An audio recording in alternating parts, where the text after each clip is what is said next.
New horror story की notification के लिए बेल आइकन पर प्रेस करें और ऑल पर सेट करें। शुरू करते हैं अल्लाह के बाबरकत नाम से जो बड़ा मेहरबान और नहायत रहम वाला है। तमाम तारीफ़ें मेरे अल्लाह रब्बुल इज़्ज़त के लिए हैं। हॉरर स्टोरीज़ उर्दू के मुअज़्ज़ज़ नाज़रीन को मेरी तरफ़ से अस्सलाम वालेकुम। उम्मीद करती हूँ आप सब लोग खैरियत से होंगे। आज आप लोगों के लिए मैं काफ़ी इंटरेस्टिंग हॉरर स्टोरीज़ लाई हूँ जिन्हें आप लोग बहुत पसंद करेंगे। आज की जो पहली हॉरर स्टोरी है वो इरम शेयर कर रही है। इरम कहती है, मैं हैदराबाद की रहने वाली हूँ और आज आपके साथ बहुत खौफनाक कहानी शेयर करना चाहती हूँ। आज से तकरीबन 15-16 साल पहले की बात है। मेरी खाला ने नया घर बनाया, बड़े शौक़ से बड़ा खूबसूरत घर बनाया उन्होंने। और वहाँ पर जैसे नया घर बना, वहाँ पर वो लोग शिफ्ट हुए तो उन्होंने दावत रखी अपने घर में। हम लोग भी वहाँ पर गए हुए थे, मेरे मामू, उनकी फैमिली भी थी, उनसे बड़ी खाला, वो भी सब वहाँ पर मौजूद थे। हम सब लोग काफ़ी ज़्यादा एक्साइटेड थे। खाला का घर बहुत बड़ा और बहुत खूबसूरत था। हम लोगों ने दावत के बाद हम सारे कज़न्स जो थे वो सब मिलकर हम लोग खाला के घर में एक लॉन बना हुआ था और वहाँ पर एक छोटा सा जैसे बारादरी टाइप जगह होती है वो बनी हुई थी। वहाँ पर हम लोग सब कज़न्स बैठे हुए थे। देर रात, काफ़ी रात हो गई हमें वहाँ पर बैठे बातें करते। सर्दियों का ही मौसम था। हम सब लोग चाय और कॉफ़ी लेकर वहाँ पर बैठे बातें कर रहे थे। तभी एकदम से उसी तरफ, जिस तरफ वो बारादरी थी, उसी तरफ कुछ 2-3 गेस्ट रूम थे जो भी उनके इस्तेमाल में नहीं थे। हम लोग फैमिली के थे इसलिए हम लोग उनके अपने जो वहाँ पर घर के ही कमरे थे वहीं पर हम लोग थे। ये वाली साइड जो थी लॉन के, इस वाली साइड यहाँ पर 3 बेडरूम्स थे जो खाला ने अपने गेस्ट रूम बनवाए हुए थे। उस तरफ अभी आना जाना किसी का नहीं था, जैसे मैंने पहले बताया।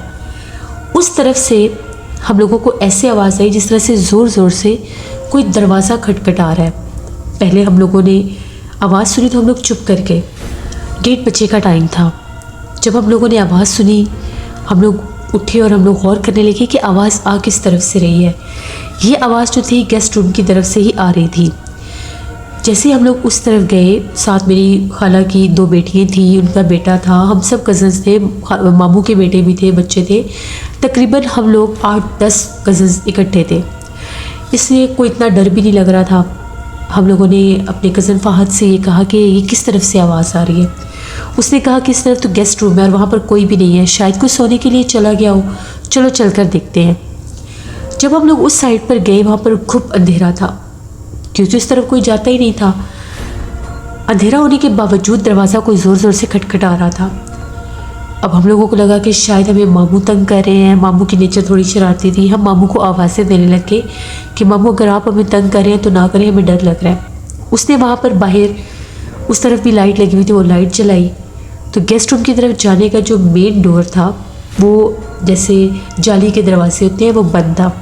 बाहर से उसको लॉक किया हुआ था।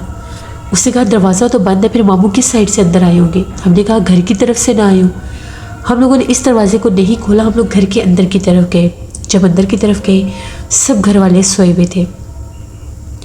अब जो दरवाज़ा उन गेस्ट रूम की तरफ जाता था, जब उसके पास पहुँचे वो दरवाज़ा भी लॉक था।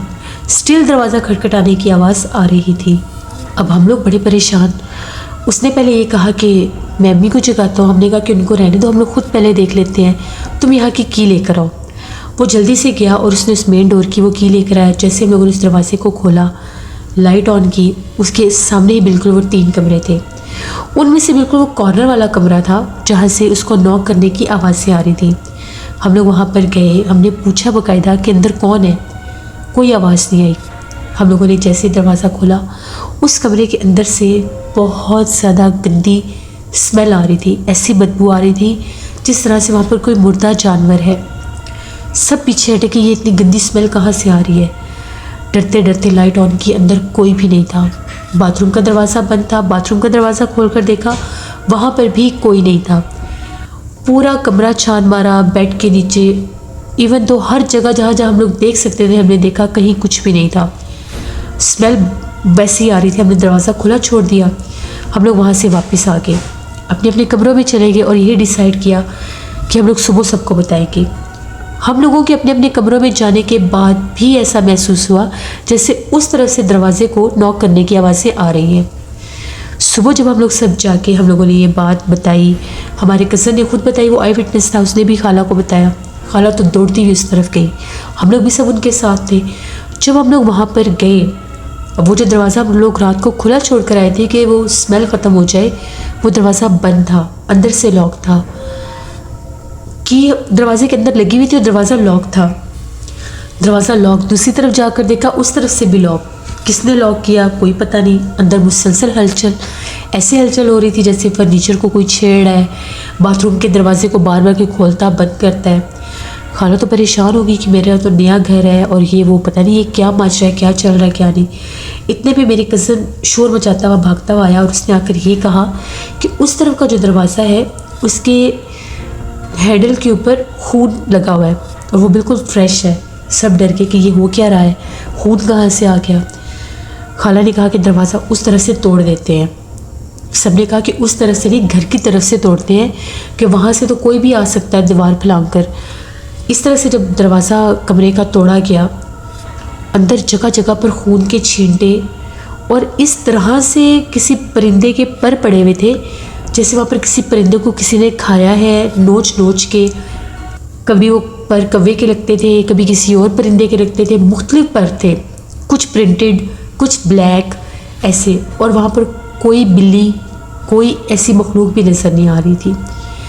बड़ा खौफ व हिरास फैल गया। बाहर निकल आए, वही स्मेल कमरे के अंदर से आ रही थी। जैसे वहाँ से बाहर निकले तो दरवाज़ा बंद कर दिया, फिर अंदर से आवाज़ें आने लगी। मामू ने ये कहा कि मौलवी साहब को बुला लेते हैं, जो मकामी मौलवी साहब हैं यहाँ के इलाके के, शायद वो कुछ रहनुमाई कर सके। मामू दौड़ते हुए गए, साथ मेरा कज़न भी था। वो लोग मौलवी साहब को लेकर आए। जब मौलवी साहब वहाँ पर आए, उन्होंने उस कमरे का विज़िट किया, देखा, वो परिंदे के पर देखे, खून के निशान देखे, बदबू देखी वहाँ पर। तो उनका ये कहना था इस कमरे में जिन्नात हैं, इस कमरे में जिन्नात आबाद हैं और वो ऐसे जिन्नात हैं जो आदमखोर हैं, यानी वो जानवरों को जिस तरह से खा रहे हैं ऐसे ही आप लोगों को भी वो नुकसान पहुँचा सकते हैं जानी। बेहतर यही है कि या तो इस हिस्से को बंद कर दें या इस कमरे को बंद कर दें। खाला ने कहा कि अभी तो मैंने नया घर बनवाया है, अभी तो यहाँ पर शिफ्ट हुए हमें 10 दिन भी नहीं हुए, तो मैं कैसे इस हिस्से को छोड़ दूँ। ये हमने गेस्ट रूम वाला हिस्सा अलग से बनवाया था मेहमानों के लिए। समटाइम ऐसे मेहमान खालू के आ जाते थे जिनको घर में नहीं वो ला सकते थे, उनके दोस्त होते थे, तो उनके लिए वो उन लोगों ने वो कमरे बनवाए थे। अब वो लोग बड़े परेशान कि हम लोग क्या करें। मौलवी साहब तो चले गए, उन्होंने कहा मैं इनको निकाल नहीं सकता। अब मेरे खालू भी जो थे वो भी वापस आ गए, आउट स्टेशन गए हुए थे, उनके भी कुछ तल्लुकात थे। उन्होंने एक आमिल को बुलाया। आमिल जब आए उन्होंने उस कमरे में जाकर पढ़ाई की। वो मौलवी साहब क्या कर गए थे, यहाँ पर किसी चीज़ को आपने हाथ नहीं लगाना, ना ही यहाँ पर कोई पढ़ाई आपने खुद से करनी है, क्योंकि वो मखलूक बहुत सख्त है। वो जो आमिल साहब थे उन्होंने तकरीबन 1 घंटा लगा कर उस कमरे में पढ़ाई की। तो उनका ये कहना था कि यहाँ पर शैतान जिन्नात का बसेरा है, बहुत सख्त जिन्नात है, वो ऐसे खबीस जिन्नात हैं कि वो यहाँ से नहीं जाएंगे। अगर उनको निकालने की कोशिश की वो पूरे घर को तहस नहस कर देंगे। और ये बात बिल्कुल सच है कि वो आदमखोर हैं, वो जानवरों को खाने वाले, इंसानों को खाने वाले हैं। तो बेहतर यही है इस कमरे को, इस हिस्से को आप बंद कर दें। फिर उन्होंने हिसार करके उस कमरे को बंद कर दिया। उसके दरवाजे के ऊपर बाकायदा 3 ताले लगाए गए। हालांकि उस पर वो दूसरे लॉक लगे हुए थे, उस लॉक को लगाने के बावजूद वहाँ पर बाकायदा बाहर से एक कुंडी लगवाई गई और उसके ऊपर 3 ताले लगाए गए दोनों साइडों पर। ऐसा खौफ बैठा सबके दिल में कि उसके साथ वाले जो 2 गेस्ट रूम थे वो भी वीरान हो गए।